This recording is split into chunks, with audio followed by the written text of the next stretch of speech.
많은 나라에서 홍합은 바구니 단위로 판매되며 가격이 너무 저렴해서 아무도 그 진정한 가치를 알아보지 못합니다. 뉴질랜드산 희귀 홍합은 전 세계 미식가들의 사랑을 받고 있습니다. 에메랄드빛 홍합은 가장 깨끗한 남태평양 바닷물에서만 자랍니다. 가장 충격적인 사실 하나? 조리 방법과 시장에 따라 이 작은 홍합 500g의 가격은 25달러에서 40달러까지 합니다. 뉴질랜드는 매년 6만 톤 이상의 녹색 홍합을 수출하여 수억 달러를 벌어들입니다. 이 홍합은 왜 귀할까요? 손으로 수확한 뉴질랜드 홍합이 왜 그렇게 비싸고 수출되는지 알아보세요. 뉴질랜드 남섬 최북단에 위치한 말버러 사운드는 수백 개의만 숲의 푸른빛, 그리고 바닥이 보일 정도로 투명한 푸른 바닷물이 어우러진 자연 미로와 같습니다. 뉴질랜드 녹색 홍합은 산업 오염도, 대형 항구도, 선박도 거의 없는 세계에서 가장 깨끗한 바다 중 하나인 말버러 사운드에서 보물처럼 자랍니다. 남극해에서 불어오는 차가운 해류가 풍부한 천연 영양분을 정기적으로 공급해주기 때문에 인공적인 성장 화학물질 없이도 홍합이 자연적으로 자랄 수 있습니다. 모든 것이 자연입니다. 이 초록 홍합은 뉴질랜드 원산이어서 더욱 아름답습니다. 캐나다에서 일본까지 이 녹색 홍합을 번식시키려는 모든 시도는 실패했습니다. 이로 인해 초록 홍합은 귀중하고 국가적으로만 보호되는 생물입니다. 뉴질랜드 정부는 이 독특한 생물 자원을 보존하기 위해 세계 최고 수준의 환경 규정을 제정했습니다. 홍합 양식장은 높은 수질, 방류 밀도, 그리고 생태적 균형 기준을 충족해야 합니다. 초록 홍합은 1년에서 1.5년 만에 자연적으로 성숙합니다. 뉴질랜드 초록 홍합은 순수한 바닷물을 걸러 영양분을 얻습니다. 떠다니는 플랫폼에 떠 있기 때문에 해저 진흙이나 세균에 절대 닿지 않습니다. 모든 홍합은 관찰을 받습니다. 적합한 것만 관리하고 적합하지 않은 것은 손으로 가지치기 합니다. 초록 홍합은 성장하면서 바다를 정화하는데 이는 놀라운 일입니다. 각 로프는 매일 25리터의 물을 걸러내 생태계를 자연스럽게 정화합니다. 뉴질랜드 홍합 양식은 친환경적이고 깨끗하며 지속 가능한 생활 방식을 장려합니다. 매일 아침 차갑고 푸른 말버러 사운드에서 고요한 의식이 거행됩니다. 홍합 수확이 시작됩니다. 그들은 시원한 바닷바람을 맞으며 6, 70피트 깊이의 물에서 수십 피트 길이의 홍합 로프를 끌어당겼습니다. 수천 마리의 다 자란 홍합들이 로프에 매달려 있기 때문에 작업자들은 도르래와 손을 사용하여 정기적으로 로프를 관리해야 합니다. 로프 하나당 무게는 50, 70kg입니다. 끌어올려진 홍합은 선상에서 세척됩니다. 이끼먼지, 죽은 홍합은 손으로 제거합니다. 살아있는 홍합 하나하나를 작은 칼날과 솔, 그리고 숙련된 손길로 문지릅니다. 깨끗한 껍데기, 꽉 조여진 턱, 그리고 묵직한 손만이 남습니다. 산업기계 없이 모든 것을 사람이 합니다. 두 마리의 홍합이 서로 부딪히며 품질을 판별하는 딸깍거리는 소리를 보고, 만지고, 들을 수 있는 사람은 선원뿐이기 때문입니다. 마지막으로 가장 좋은 홍합은 배가 도착하기 전에 해안에서 급속 냉동됩니다. 현대식 냉장 시스템은 선상에서 작은 생물학적 냉동고 역할을 합니다. 홍합을 넣으면 온도가 급격히 떨어져 거의 영하섭씨 0도에서 2도, 화씨 32도에서 35도에 가까워지지만 얼지는 않습니다. 홍합은 살아남아 신진대사율을 낮추고 자연 동면 상태에 들어가 사실상 움직이지 않습니다. 이는 화학물질이나 방부제 없이 박테리아 증식을 억제하여 마치 바다에서 잡은 것처럼 신선함을 유지합니다. 해안으로 운반된 홍합은 바닷물의 차가운 기운을 유지하며 포장, 운송 및 보관이 가능합니다. 껍질을 벗기거나 살짝 찐 홍합 또는 통째로 IQF 국제품질 보증기금 급냉 방식을 사용하여 포장합니다. 순간 급속 냉동은 마치 바다에서 갓 잡은 것처럼 각 홍합의 단맛과 탄력을 몇 분 만에 그대로 보존합니다. 살아있는 통홍합, 반쪽만 남은 홍합, 바로 조리 가능한 반쪽 홍합, 그리고 고급 레시피를 위한 훈제 홍합까지 다양한 홍합을 제공합니다. 특히 방부제와 첨가물을 전혀 사용하지 않은 것이 특징입니다. 홍합의 진정한 바다 짠맛은 그대로 느낄 수 있습니다.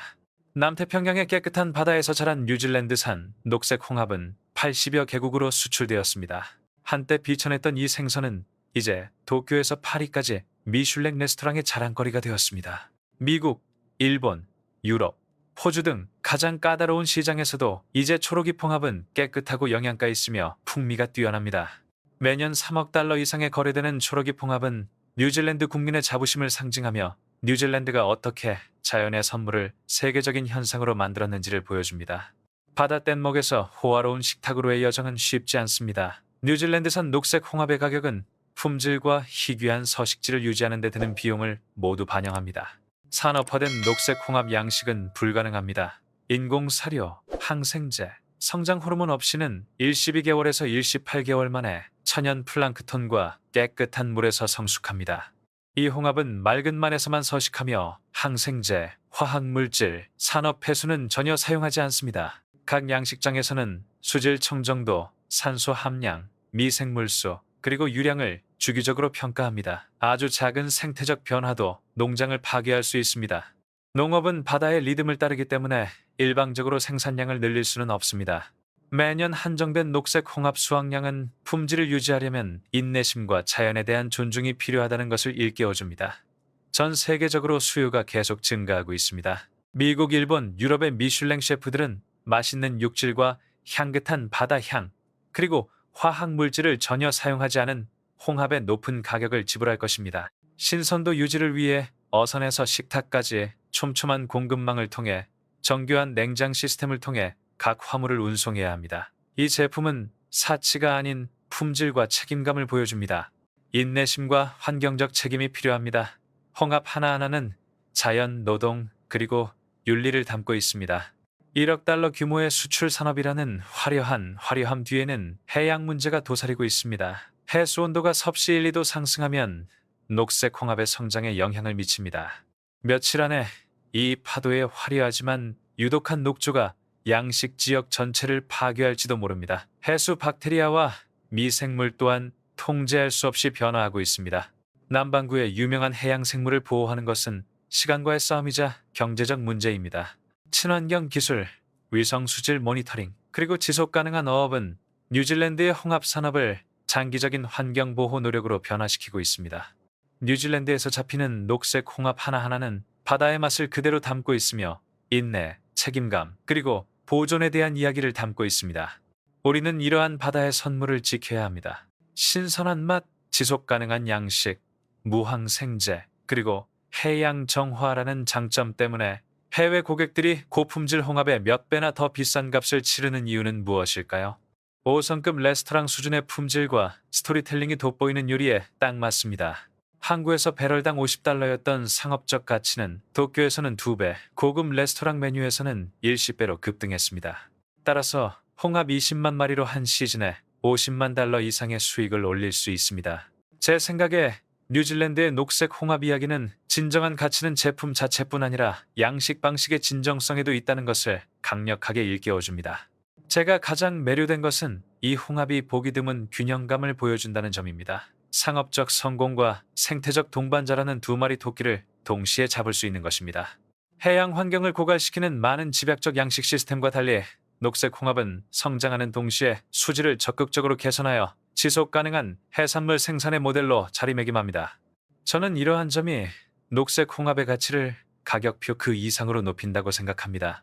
녹색 홍합은 경제적 가치와 환경 관리가 함께 작동하는 식량 시스템을 구현하고 있기 때문입니다. 하지만 저는 이 홍합에 대한 세계적인 찬사가 중요한 취약성을 드러낸다고 생각합니다. 홍합의 독점성은 지리적 조건, 수질, 그리고 생태적 안정성에 뿌리를 두고 있는데 이 모든 것이 기후변화로 인해 점점 더 위협받고 있습니다. 해수온도 상승, 유해 조류 대발생, 그리고 미생물 생태계의 변화는 수십 년간의 세심한 관리를 단 몇 주 만에 무너뜨릴 수 있습니다. 이는 중요한 질문을 제기합니다.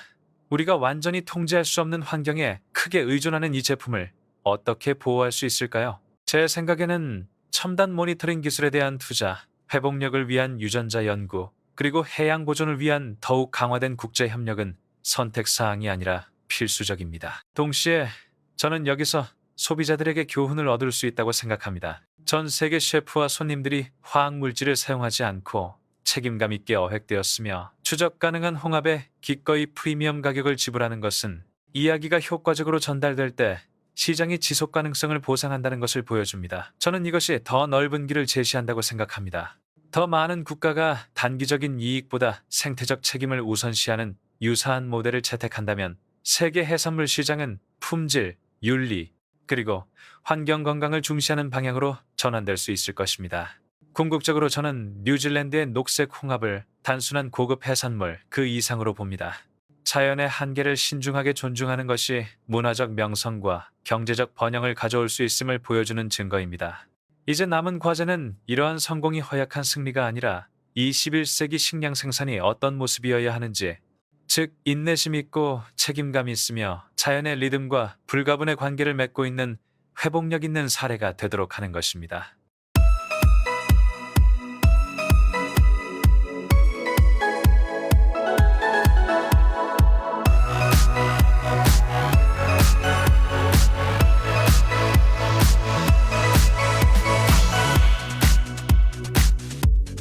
방목형 오리 사육이 가금류에 대한 인식을 바꾸고 있다는 사실 알고 계셨나요? 푸른 논에서 자란 아시아산 오리는 오리와 쌀 모두에게 이로운 독특하고 지속 가능한 생태계의 일부입니다. 고품질의 맛있는 오리고기는 전 세계 미식가들에게 큰 인기를 얻고 있습니다. 오리는 어떻게 알에서 저녁 식사로 전락할까요? 그렇다면 방목형 오리 사육을 특별하게 만드는 것은 무엇일까요? 지금 바로 알아보세요. 방목 오리 사육에서는 부화에 적합한 알을 고르는 것이 매우 중요합니다. 농부들은 예리한 눈과 전문 지식을 활용하여 가가를 꼼꼼히 검사하고 가장 유망한 알만 부화기로 보냅니다. 농부들은 껍질이 매끄럽고 튼튼하며 균질하고 균열이 없는 알을 선호합니다. 이러한 특징은 배아 발달에 매우 중요합니다. 농부들은 또한 알의 크기와 무게를 확인합니다. 작은 알은 새끼 오리에게 충분한 영양을 공급하지 못할 수 있고 큰 알은 부화기에 맞지 않을 수 있다는 것을 알고 있기 때문입니다. 완벽하게 균형 잡힌 계란은 배아에게 최상의 환경을 제공합니다. 최상의 결과를 얻기 위해 농부들은 가장 건강하고 번식력이 뛰어난 오리에게서 계란을 채취합니다. 강력한 유전적 특성과 체질 덕분에 이 오리들은 비슷한 수준의 새끼를 낳을 가능성이 더 높습니다. 이처럼 뛰어난 오리에게서 계란을 채취하는 농부들은 건강하고 튼튼한 새끼를 낳을 가능성이 더 높고 이 새끼들은 강하고 회복력이 강한 성체로 성장합니다. 농부들은 이상적인 계란을 선택한 후 부화기를 설치합니다. 부화기는 어미오리의 일반적인 계란 환경을 모방하도록 정밀하게 관리됩니다. 농부들은 온도나 습도가 조금만 변해도 폐하에 영향을 미칠 수 있다는 것을 알고 있습니다. 부화기는 계란을 따뜻하고 편안하게 유지하기 위해 37.2도씨에서 38도씨 사이로 유지됩니다.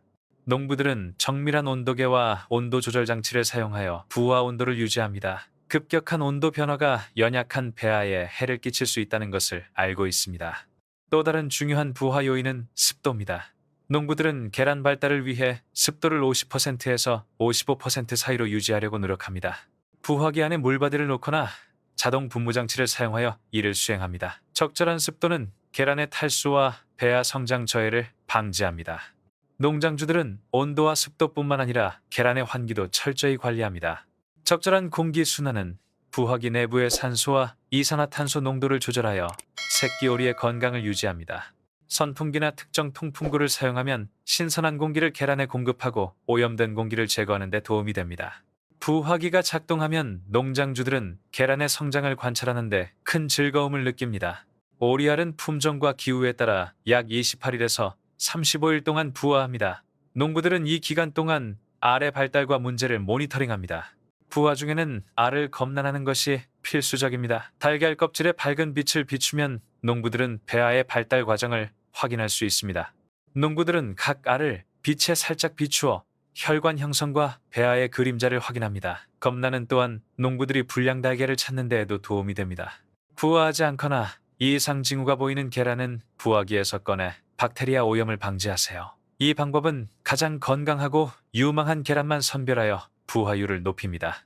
농장주들은 계란 부화를 꼼꼼하게 추적합니다. 각 계란의 부화 날짜, 검란 결과, 그리고 관찰 결과가 기록됩니다. 이러한 광범위한 기록 관리를 통해 배아 성장을 추적하고 부화기 설정을 조정할 수 있습니다. 부화 단계가 끝나면 농장의 기쁨은 더욱 커집니다. 몇 주 동안 알을 돌봐온 농부들은 설렘을 감추지 못합니다. 부화기를 자주 점검하여 알이 움직이거나 껍질이 갈라지는지 확인합니다. 부화 마지막 날은 분주합니다. 농부들은 마지막 순간에 새로 도착하는 알들을 위해 부화장을 청소하고 따뜻하게 데우고 준비합니다. 본격적인 부화를 위해 사료, 물그릇, 그리고 열등까지 열심히 준비합니다. 첫 알이 깨지면 농장은 정신없이 바빠집니다.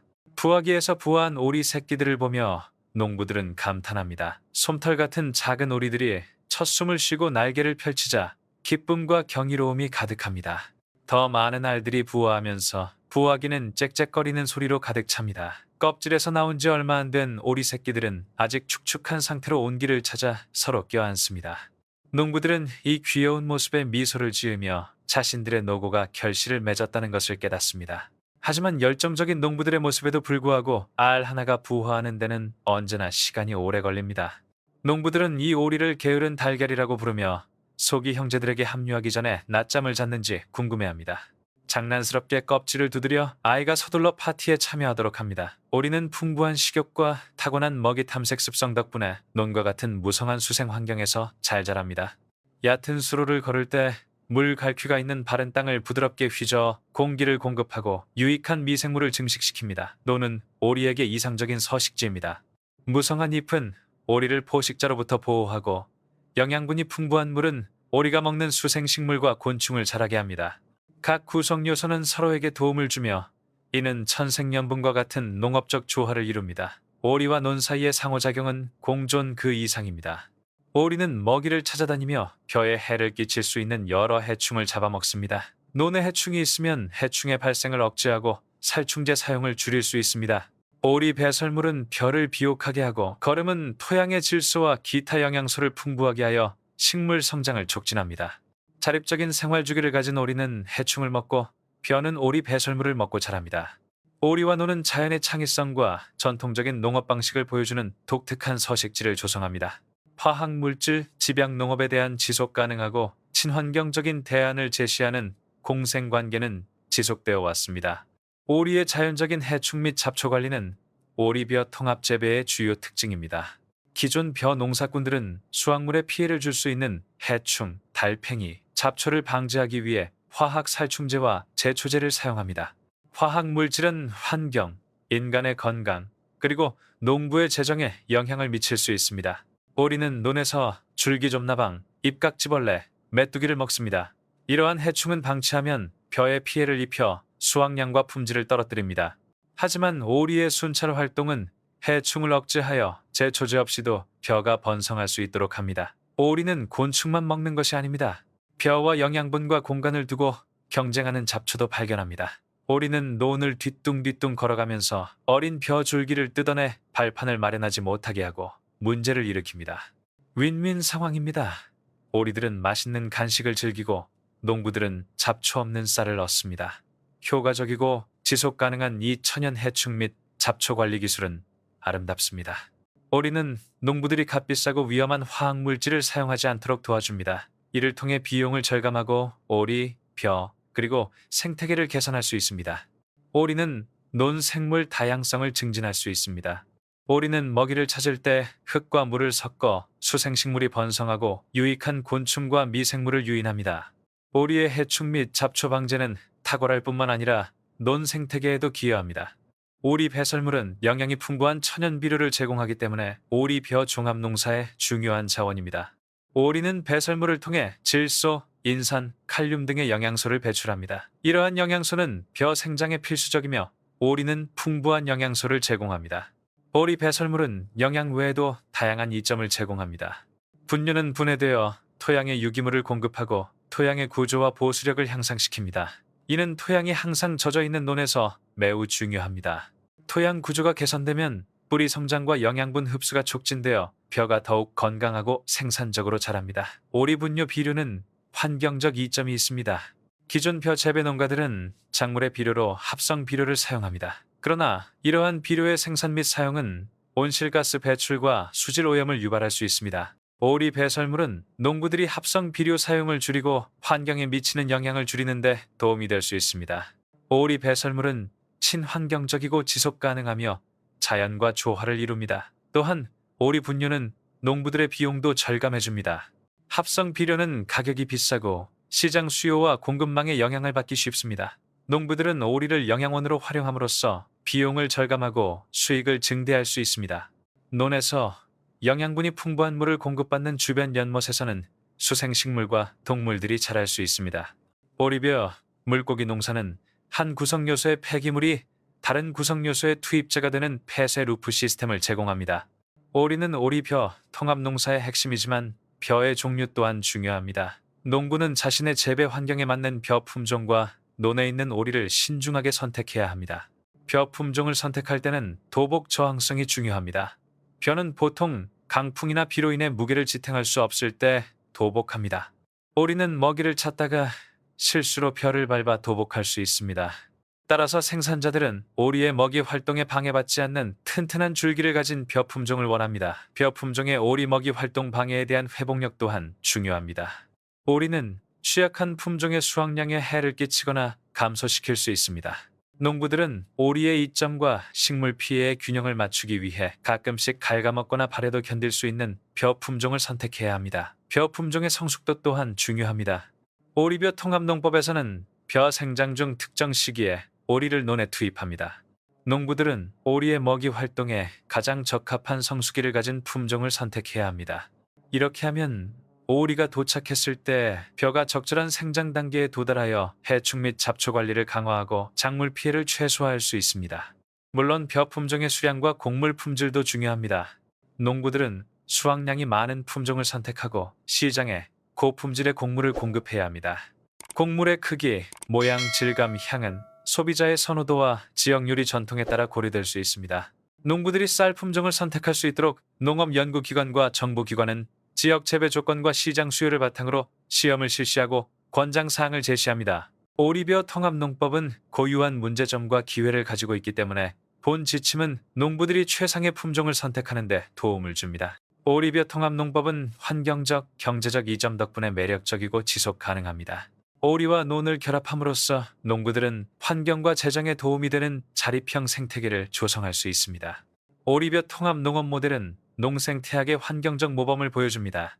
농부들은 자연과 교감함으로써 화학물질 사용을 줄이고 생물 다양성을 증진할 수 있습니다. 오리의 자연스러운 먹이 습성은 해충과 잡초를 줄여 토양, 물, 그리고 야생동물에 해를 끼치는 산업용 살충제와 제초제의 필요성을 없애줍니다. 오리 배설물을 천연비료로 사용하면 폐기물을 줄이고 영양순환고리를 형성할 수 있습니다. 농부들은 외부 투입 없이 생태계 자원을 활용하여 건강한 작물을 재배할 수 있습니다. 이는 쌀 생산에 따른 환경적 영향을 줄이고 토양 비옥도를 높여 시스템의 지속 가능성을 보장합니다.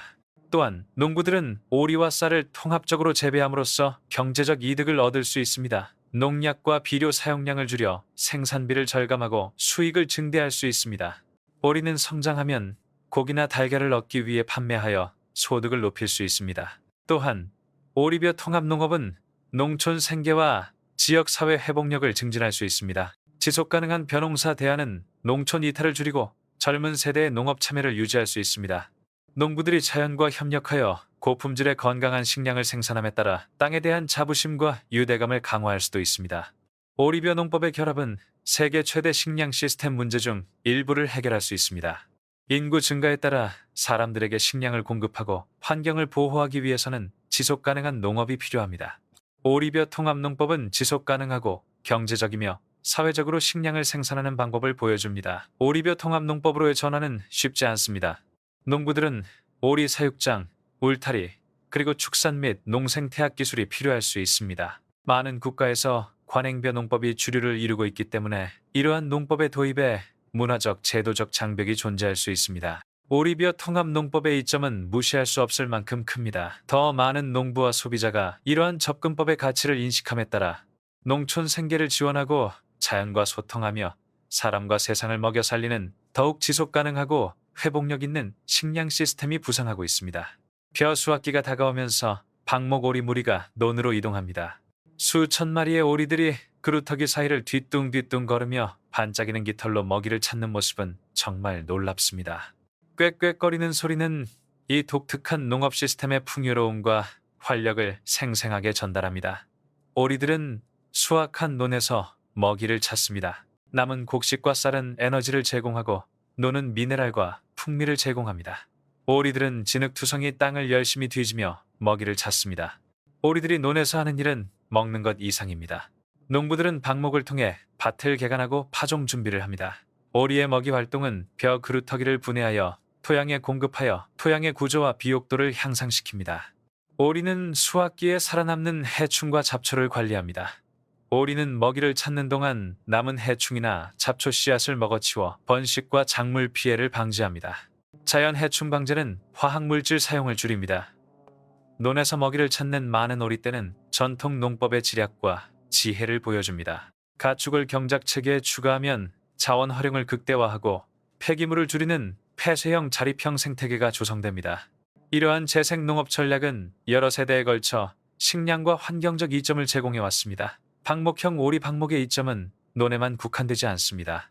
오리는 들판을 가로질러 이동하면서 영양분이 풍부한 배설물을 퍼뜨리고 토양을 비옥하게 하며 주변 작물과 초목을 풍성하게 합니다. 이는 농업 생태계의 건강과 생산성을 향상시켜 회복력과 생물 다양성을 높이는 데 기여합니다.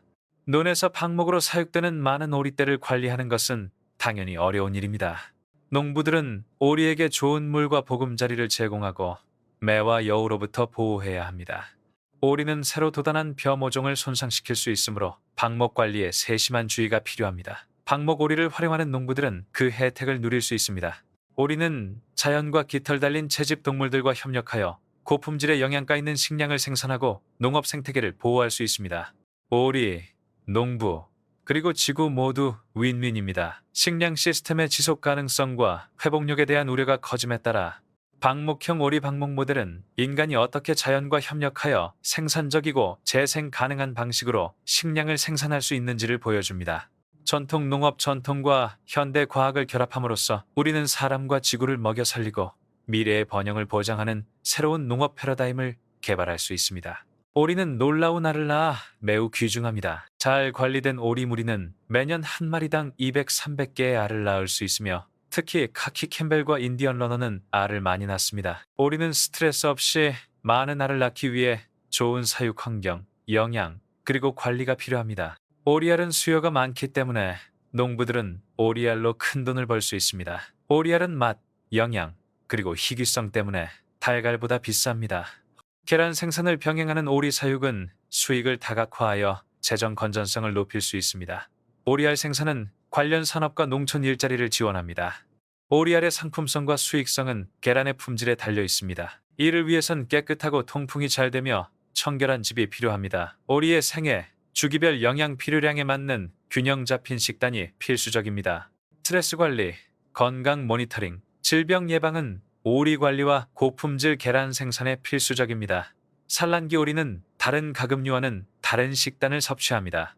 균형 잡힌 사료는 조단백질 함량이 116, 118%, 곡물과 유지종자에서 얻는 충분한 에너지, 그리고 튼튼한 난각을 위한 칼슘 함량이 3, 4%이어야 합니다. 다양한 생리 활동에는 비타민 A, D, E, B 복합체와 아연, 망간, 셀레늄과 같은 미량 원소가 필요합니다. 소화, 영양소, 흡수, 그리고 산란에는 깨끗한 물이 필요합니다. 오리알은 안전성과 품질을 보장하기 위해 효율적이고 위생적으로 가공되어야 합니다. 정기적으로 수거된 알은 세척 후 내부 이상 유무를 확인하기 위해 캔들 검사를 실시합니다. 소비자의 알 품질은 크기, 껍질 품질, 내부 품질에 따라 등급을 매겨 관리합니다. 적절한 포장, 섭씨 7도, 섭씨 45도, 보관, 그리고 운송을 통해 신선도를 유지합니다.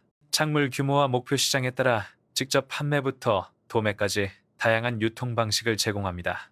7, 8주량의 유경오리 사육 일정은 잘 짜여 있습니다. 새끼 오리들은 따뜻하고 통풍이 잘 되지 않는 곳에서 3, 4주 동안 초기 사료를 먹으며 부화합니다. 그 후 사육 사료를 먹이고 6, 7주량의 시장 체중인 2.73kg 6, 7파운드이 될 때까지 더 넓은 공간에서 사육합니다. 사육에는 물, 건강, 그리고 인도적인 가공이 필요합니다. 방목으로 자란 오리는 더 건강하고 더 좋은 고기를 생산합니다. 오리는 야외에서 운동하고 스트레스를 줄일 수 있습니다. 영양가 있는 식단은 다양한 천연 재료를 채집하여 얻습니다. 방목 오리고기는 지방 함량이 적고 풍미가 풍부하며 질감과 색상이 더 좋습니다. 방목 방식의 성공을 위해서는 안전한 야외 공간, 보호소, 기생충 및 생물 안전 관리가 필수적입니다. 대량의 오리고기를 가공하려면 특수한 시설이 필요합니다. 오리는 휴식을 취하고 전기 충격을 받은 후 경정맥과 경동맥을 절단하여 도축합니다. 도축된 오리는 데치고 털을 뽑고 내장을 적출하고 세척하고 냉각하는 과정을 거칩니다. 뼈 제거, 다지기, 양념장 담그기 등의 가공 단계가 있습니다. 안전과 품질을 위해 전 공정에 걸쳐 엄격한 위생 및 품질 관리가 시행됩니다. 오리 사체는 가공 후 세척하여 시장에 출시할 수 있는 가슴살, 다리살, 허벅지살, 날개살로 다집니다. 다진 소고기, 소시지, 훈제 오리도 생산 가능합니다. 신선도와 품질은 적절한 포장에 달려 있습니다. 일반적인 포장 방법은 진공 포장, 환경 변화 포장, 수축 포장입니다. 라벨에는 제품 보관 및 이력 추적 정보가 제공됩니다. 냉장 보관된 오리고기를 포장하고 운송하면 안전성과 품질이 보장됩니다. 오리고기는 풍미와 식감의 조화로 미각을 사로잡습니다. 풍부하고 사냥감 같은 풍미와 부드럽고 육즙이 풍부한 살은 요리의 모험과 편안함을 선사합니다. 오리고기는 다양한 요리에 활용도가 높아 바삭한 껍질에 구운 오리부터 이국적인 풍미의 오리 카레까지 다양한 요리에 활용될 수 있습니다. 최첨단 ACMNT 오리고기 절단 시스템은 오리고기 가공 과정을 혁신합니다. 이 자동화 장치는 최신 센서와 절단 장비를 사용하여 오리 사체를 정밀하고 효과적으로 절단합니다. 고속 작동과 정확한 정확도는 생산성을 높이고 폐기물을 줄입니다. ACMNT 시스템의 안전하고 위생적인 설계는 깨끗한 가공 환경을 보장합니다. FHFD 스캐너를 사용하면 오리 가슴살과 날개의 껍질을 효과적으로 제거할 수 있습니다. 정교한 기술은 정밀하게 껍질을 제거하고 육류 생산량을 극대화합니다. 이 기계는 크기가 작고 사용하기 쉬운 인터페이스를 갖추고 있어 생산 라인에 쉽게 통합할 수 있습니다. FHFD 스캐너는 껍질을 벗기는 작업을 자동화하여 인건비를 절감하고 제품 균일성을 향상시킵니다. 센소엑스 뼈 감지 시스템과 같은 최신 기술은 오리고기 안전성과 품질을 향상시킵니다. 이 기술은 정교한 X선 이미징을 사용하여 오리고기 뼈 조각을 감지합니다. 가공업체는 제품이 고객에게 도착하기 전에 위험 요소를 제거할 수 있습니다. 센서 X는 낮은 오탐 지율과 높은 처리량을 자랑하며 효율적입니다. 이 방법은 뼈 없는 제품을 제공하여 오리고기에 대한 소비자의 신뢰를 구축합니다. 자동오리 가공은 수동 방식보다 훨씬 효율적입니다. 자동화는 가공 속도를 높이고 인건비를 절감하며 제품 품질을 향상시킵니다. 가공업체는 24시간 연중 무휴 운영되는 자동화 시스템을 통해 더 많은 오리를 처리할 수 있습니다. 또한 사람의 실수와 오염을 방지하여 식품 안전을 향상시킵니다. 오리 가공업체는 자동화 기술을 도입하여 운영을 개선하고 경쟁력을 유지하며 고품질 오리 제품에 대한 소비자 수요를 충족할 수 있습니다. 이 영상이 마음에 드셨나요? 채널을 구독하고 알림종을 눌러주세요. 제 관점에서 방목형 오리 사육은 농업이 어떻게 착취적이고 산업화된 관행에서 벗어나 재생적이고 생태적으로 균형 잡히고 사회적으로 의미 있는 시스템으로 전환할 수 있는지를 보여주는 가장 설득력 있는 사례 중 하나입니다. 제가 가장 인상 깊었던 것은 오리와 쌀의 조화뿐만 아니라 이 모델이 농업의 개념 자체를 어떻게 재구성하는지입니다. 농부들은 화학물질과 기계로 자연과 싸우는 대신 자연 과정을 활용하여 생산성, 회복력, 그리고 장기적인 지속 가능성을 달성합니다. 이 시스템의 핵심은 자체 강화 순환에 있습니다. 오리는 해충과 잡초를 줄이고 오리 배설물은 토양을 비옥하게 하며 오리의 존재는 생물 다양성을 향상시킵니다.